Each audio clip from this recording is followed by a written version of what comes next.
Thank you, Deputy Speaker. I rise to speak on the Housing Australia Future Fund Bill 23 amendments. Housing is no doubt one of the most significant issues across Australia and also in my electorate of Flynn in central Queensland.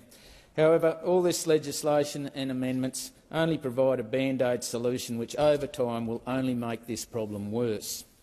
And let me be clear, this is another desperate, dodgy deal that's been done by the Labor Party with the Greens. The Labor Party and the Greens are working together so much that I wonder when they're going to form a coalition. It should come as no surprise that the actual coalition, the Liberal National Coalition, will not be supporting these amendments. These amendments attempt to paper over the cracks of the Albanese government's crumbling signature housing policy. The amendments can't change the fact that the Housing Australia Future Fund will be capitalised by $10 billion worth of additional Commonwealth borrowing.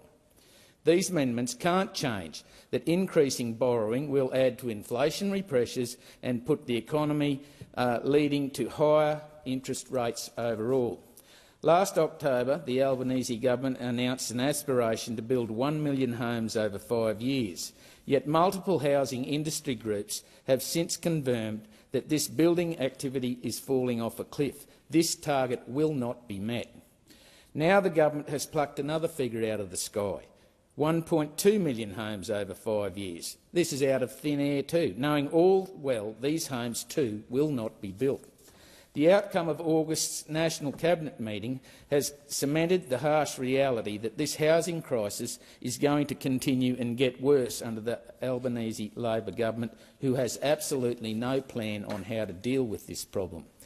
Deputy Speaker, what this bill and the amendments fail to do is provide incentive for private industry and business to build houses. Labor is doing the Oprah Winfrey of politics, saying you get a house, you get a house, you get a house.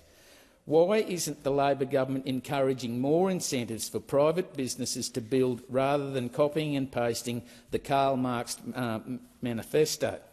While I understand that social housing must be provided by governments, where do we stop with this policy? According to the Master Builders of Australia, the Flynn electorate has almost 4,000 small-sized building and construction businesses, the largest number in any electorate across Australia.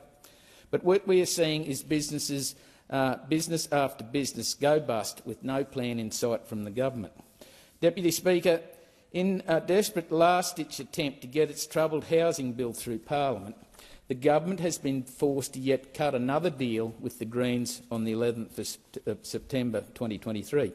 The agreement by the government to allocate an additional $1 billion towards the Coalition's highly successful National Housing Infrastructure Facility just reiterates again that the investments of this kind should be made directly, not through Labor's convoluted HAFF money-go-round. The NHIF was set up by the former coalition government, and Labor continues to adopt coalition initiatives as their own. And let's be clear, Labor's housing legislation does nothing to ease the supply pressures on first homeowners seeking to buy their first home and get into the property market.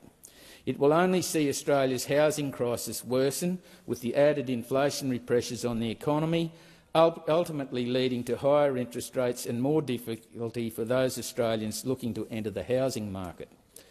Despite all of this, Labor is still planning to bring 1.5 million immigrants to Australia over the next 5 years, with no plan on how to house them on top of our own growing population.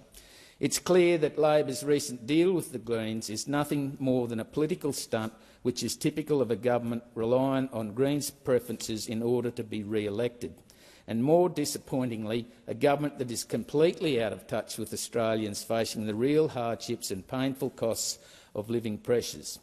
Deputy Speaker, the housing crisis is an issue that needs cooperation on all three levels of government, local, state and federal. States and councils need to introduce policies that unlock land for development and not make development of new housing stock more expensive. All too often we have seen local governments lock up land and prevent housing development and continue to adopt policies of ongoing cost.